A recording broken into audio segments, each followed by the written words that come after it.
Alright, let's talk. Have you ever wondered why you do the things you do? Why you eat what you eat for breakfast, or why you think certain things are cool? You probably think, it's me, I make my own choices. I like to think I'm the captain of my own ship too. But what if I told you that many of your deepest desires were planted in your head almost 100 years ago by a man you've never even heard of? It sounds like a conspiracy theory. It sounds like something you'd whisper about in a dark corner of the internet. But this one is real. His name was Edward Bernays. He was the master puppeteer of the 20th century. This isn't just history. Our modern world was built not with bricks and steel, but with ideas. He took the powerful theories of his uncle, Sigmund Freud, and weaponized them. You don't sell a product, you sell a feeling. You don't convince with facts, you appeal to hidden irrational emotions. He didn't just sell soap. He didn't just sell cigarettes. He sold ideas. He sold lifestyles. He even sold wars. He built the blueprint for modern advertising and public relations. Understanding him is like finding the source code for society. Now, let's get into the specifics. It started during World War I. The US needed to sell the war to a skeptical public. The slogan was, "Make the world safe for democracy." But how to make people believe it? Bernays worked for the Committee on Public Information, basically America's first propaganda ministry. He sold an emotion, heroism, duty, freedom, using parades, speeches, posters, articles. The campaign was incredibly successful. For Bernays, it was a revelation. If you could sell a war, you could sell anything. Beechnut wanted to sell more bacon. He wasn't selling bacon. He would change breakfast culture itself. Americans ate light breakfasts. He wanted hearty to be the new standard. He asked his physician, "Is a hearty breakfast healthier than a light one?" The doctor agreed. He mailed thousands of doctors. About 4,500 wrote back agreeing. Then came headlines. 4,500 doctors urge Americans to eat hearty breakfasts. Bacon and eggs, of course. Sales skyrocketed. A new American tradition was born from a staged study. You don't convince with facts. You recruit trusted voices and engineer consent. He sold the idea of a hearty breakfast, and bacon was the star. A century later, the trick still works. Light hits the counter and the skillet begins to heat. I'm swinging up a breakfast that nothing can beat. Lay down the bacon, hear that rhythmic fry. Crack a golden sunrise, let the yolk glide by. Bacon and eggs for breakfast. Now, let's talk cigarettes and social revolution. In the 1920s, women were an untapped cigarette market, but smoking in public was taboo. American Tobacco's George Washington Hill hired Bernays to solve it. A psychoanalyst called cigarettes torches of freedom, symbols of rebellion. Bernays staged a public moment. He tipped off reporters. Suffragettes would light torches of freedom. On parade day, fashionable women lit up together. Next day, headlines and photos everywhere. Smoking flipped from trashy to bold, glamorous independence.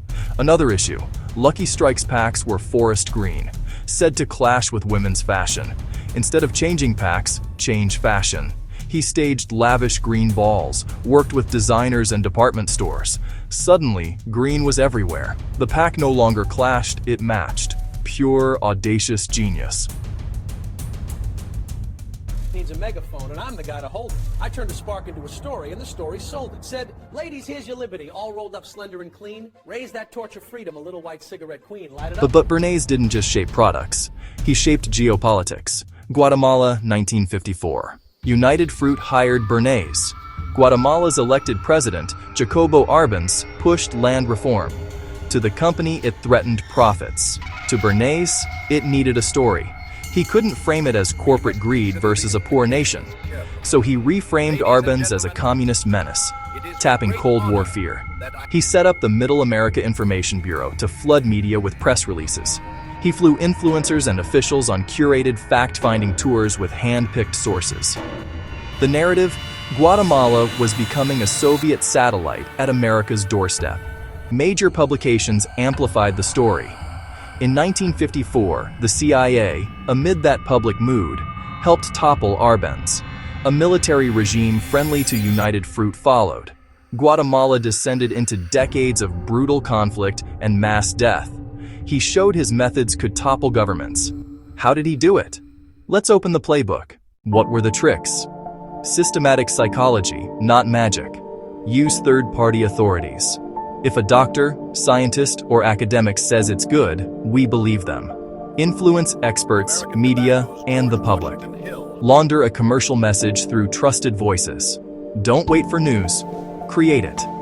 Choreographed spectacles made for newspapers and radio. Ancestor of the red carpet and the staged political handshake. Sell symbols and feelings, not features. Sell the better version of yourself. Link products to freedom, status, beauty, intelligence. Social proof. Get influencers to start the domino effect. Repeat until it becomes accepted truth. Authority, emotion, repetition equals a new reality. Was Bernays good or evil? The answer is complicated. He worked with the NAACP to fight racism. He promoted hygiene and public health. He saw himself as a stabilizing force for democracy and capitalism. But his work glamorized a deadly addiction. Millions died from smoking-related disease. He helped topple a democracy, feeding a civil war that lasted decades. He sold war, addiction, and corporate greed disguised as patriotism. The engineering of consent is a tool. In powerful hands, it serves control. Bernays opened Pandora's box. Mass manipulation at scale. Is it ever okay to manipulate for good? And who decides what good is? Why does a man who died in 1995 matter to you today? Because Bernays didn't die. He multiplied. His ideas underpin advertising, influencers, and campaigns. The tools changed. The principles didn't. Influencers are third-party authorities in your pocket. Symbols and emotions still bypass critical thought. Social proof and repetition, now supercharged by algorithms. Pseudo-events go viral daily. We live in Bernays' world, and it's tightening. He guessed the public. Today, platforms know. They have your fears, desires, leanings, even breakfast. The perfect message at the perfect time makes you click, buy, vote. The invisible government is now an algorithm, running 24/7 on your phone. So what can you do? You don't have to be a puppet. Step 1 is awareness. Know the techniques. When an ad triggers emotion, ask, who pays? What emotion? What do they want me to do? Be a critical media consumer. Check sources. Follow people you disagree with to escape bubbles. Not cynical, skeptical. Take back control of your mind. Once you see the strings, you can't unsee them. The question is, what will you do to cut them? Edward Bernays wrote the playbook. Knowing it is your first defense.